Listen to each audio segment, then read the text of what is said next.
Greetings gastronauts, this is KeefCooks, I'm Keef, and today, well, Christmas approacheth, so I'm going to do something Christmassy, although, you know, I've done all the turkey and everything before, so this time I'm going to do a Christmas burger.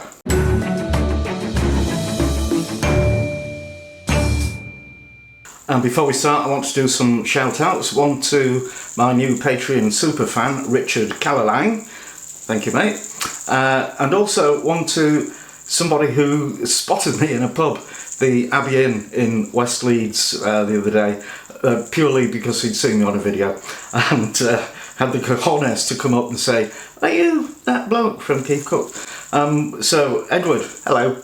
Brilliant boozer, by the way, I love it. So Christmas burgers, a thing and not a thing. Burger joints will try to get in the festive spirit and invent things, but you know, there's not actually a definitive Christmas burger.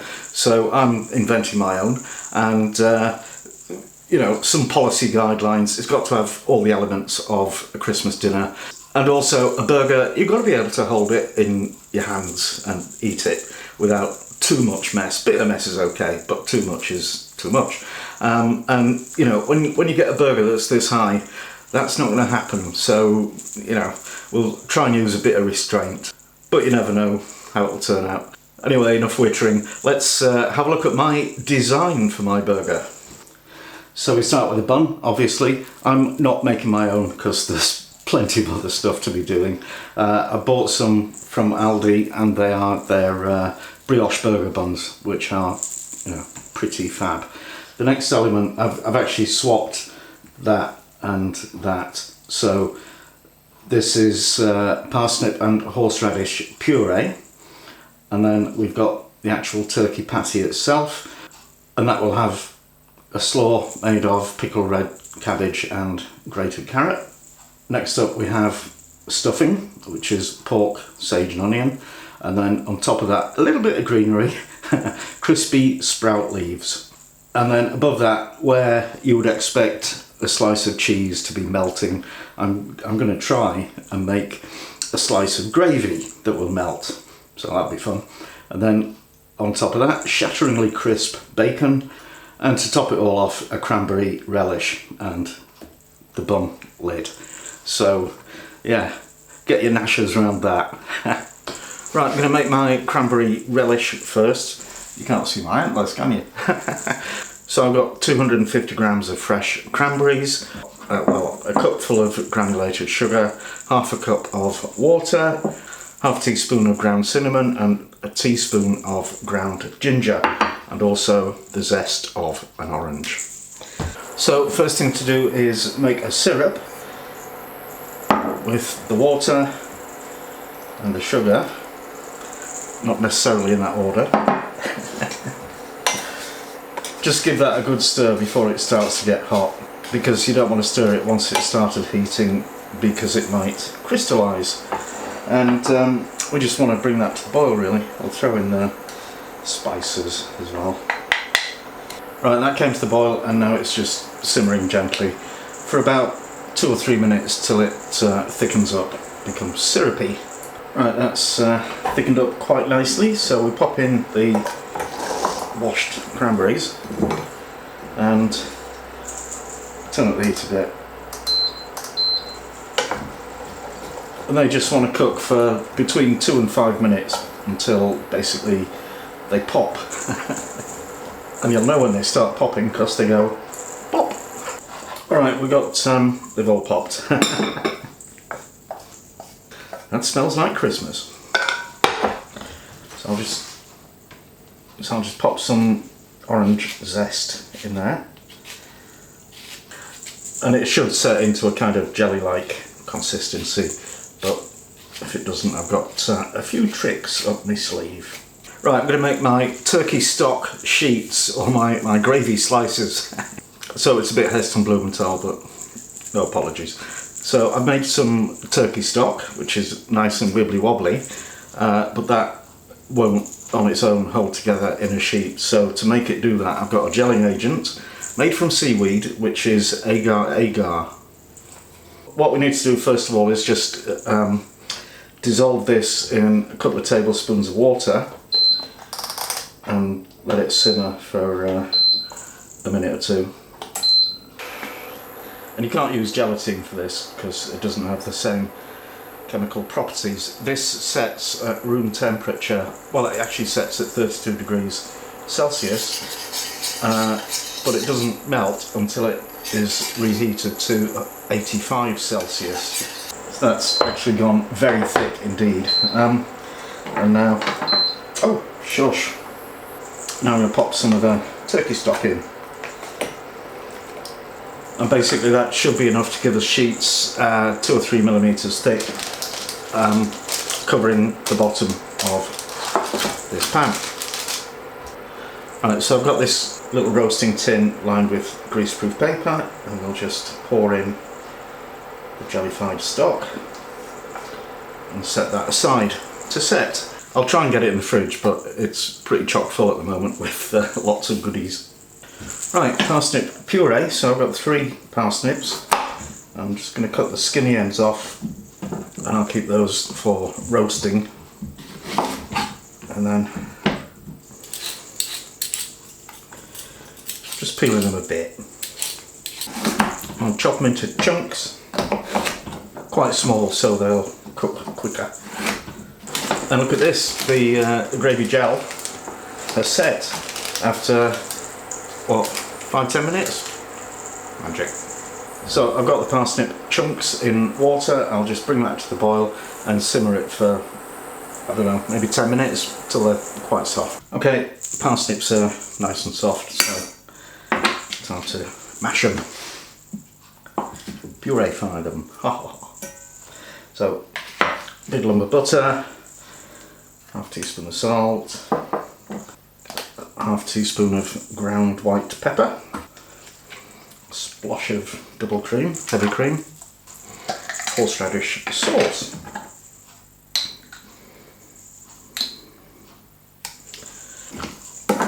I know I could use a stick blender or any other kind of blender, but I like doing it the old-fashioned way.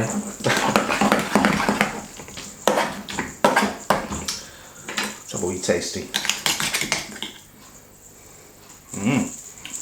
That's nice. Get the horseradish coming through at the end. Brilliant. Time to make the stuffing. Sausage meat, sage and onion, basically. So I've got a medium onion which I finely chopped and I've softened in a big lump of butter.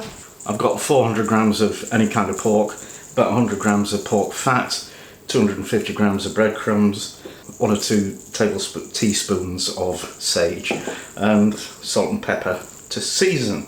So you don't have to do your own mince, obviously, you can buy it. You want plenty of fat, you want 15-20%, maybe more. So let's blast this through the machine. This pork fat has just come out of the freezer. It's not frozen solid, but it's chilled. It's very chilled.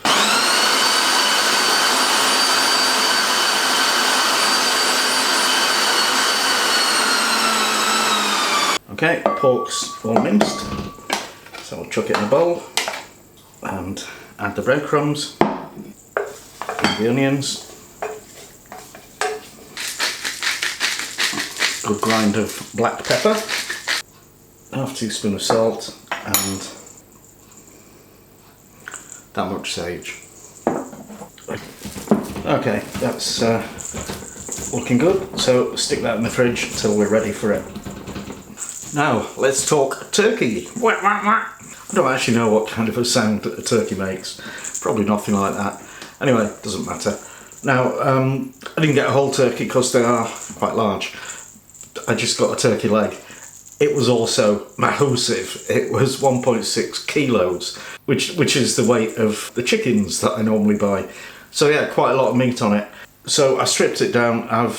This is just about half kilo of the meat. The rest of it is destined for curry or something. And I've also got probably a couple of 100 grams of pork fat. You can buy ready-made turkey mince, but it's very likely that it'll be too lean for a decent burger, because it's the fat that is the flavour and the juiciness. So I'm going to mince this, and I'll probably make 8 or 10 patties and freeze most of them. So here's the mincer again, all nice and clean to avoid cross-contamination issues. So let's make mincemeat of it.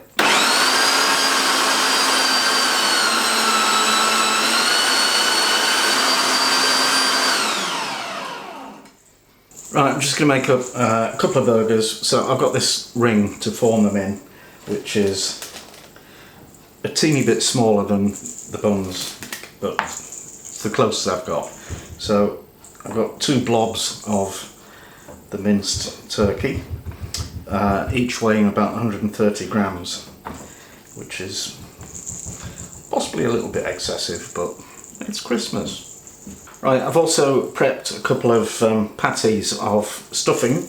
That's the sausage meat, sage and onion, and there's a ton of it left, which I'm just going to bake as a meatloaf kind of thing.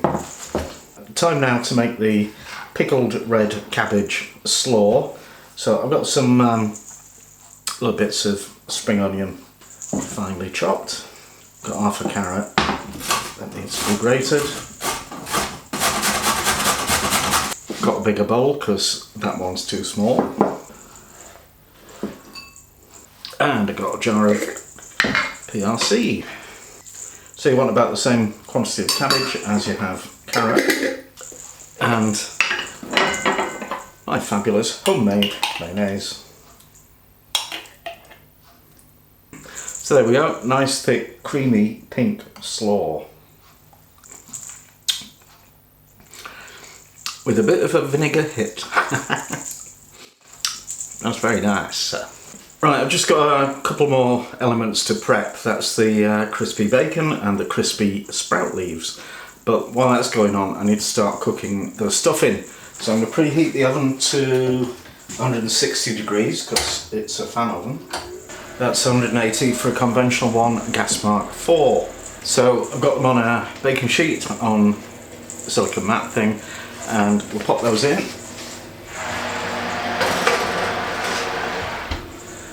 And they'll take about 30 minutes. Now for the crispy bacon, I've got 4 rashers of smoked streaky, and it's pretty cheap and nasty, I can tell you. So I'm going to use a little trick that I learned recently, which is to cover them in kitchen paper, stick them in the microwave for 2 minutes, and then later on we'll just chuck them on the griddle to crisp up. Now for the sprout leaves, you get a bunch of Brussels sprouts and peel off the outer leaves that are a bit grungy. This is a very tightly packed sprout. Okay, this one's better. Okay, there's my stash of decent leaves. There's the rubbish ones that'll go in the compost, and these are the inner cores of the sprouts, which I'll probably just throw at pigeons or something. So spray a little tin with oily stuff, put the leaves in, spread them out so that they're not overlapping, and I'll put those in the oven for about the last 10 minutes of cooking. I'm just chopping the gravy gel into squares. Look at that. You'd think I'd use a ruler, wouldn't you? Okay, the final stages. So this is my bacon after 2 minutes in the microwave, and then you just peel the paper off. Sometimes it sticks, but you know, be patient with it. So now I'm going to cook the burgers. I've got the griddle heating up. Okay, griddle's hot, so let's chuck some burgers on it.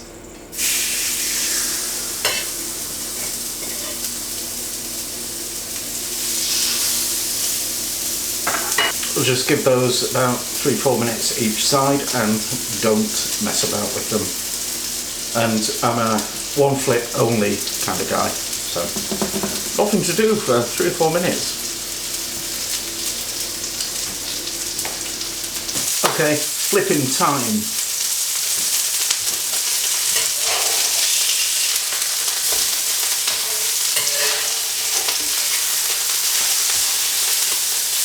I've also got the bacon bits on here, so I'm going to flip those as well.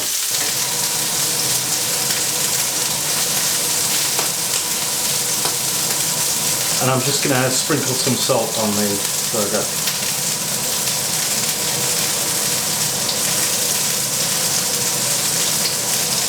And open the back door because the smoke alarm is going to go off.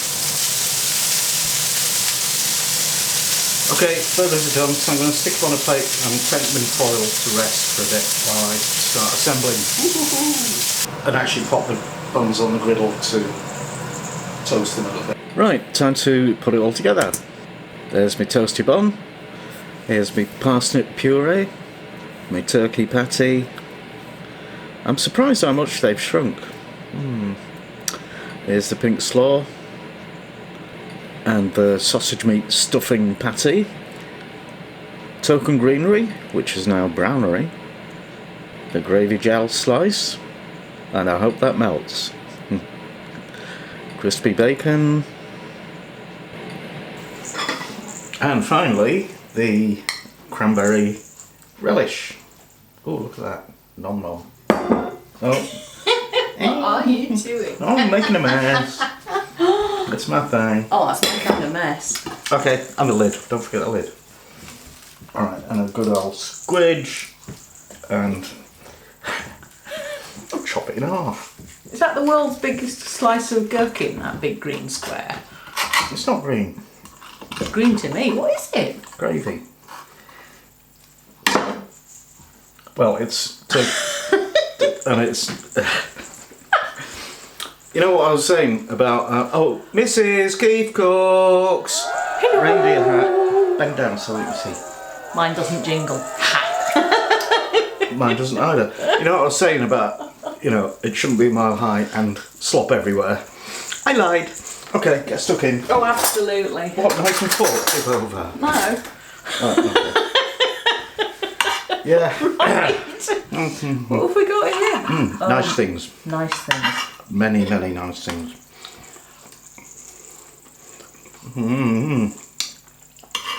Oh, I think I found horseradish. My goodness. We must try not to lock horns, yeah? Good grief. It's a monster burger.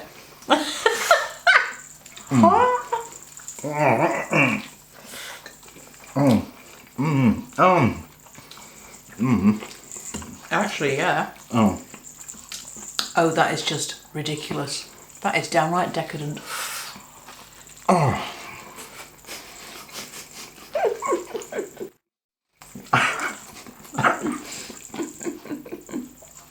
So Christmas in a bun, yeah? Whoops. Well, I'll tell you what, everything that falls out I'm picking up again. Oh, that is nice.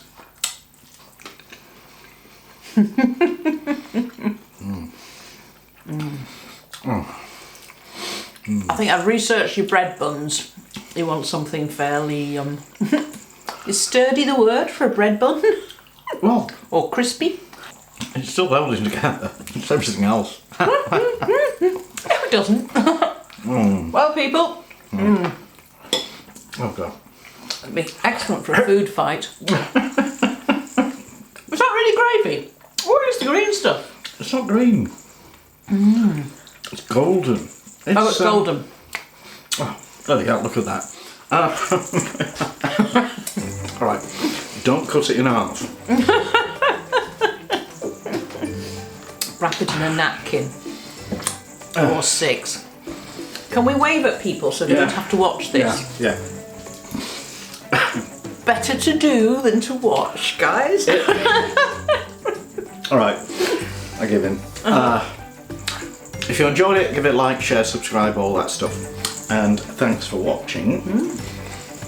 I'm just thinking. Merry Christmas. That's an exploded design drawing, isn't it? Yeah. And that's an exploded burger. It's completely authentic. Got cold storm, yeah. Oh, got cold. Where did that come from? The messiest burger ever. Merry Christmas. Tron.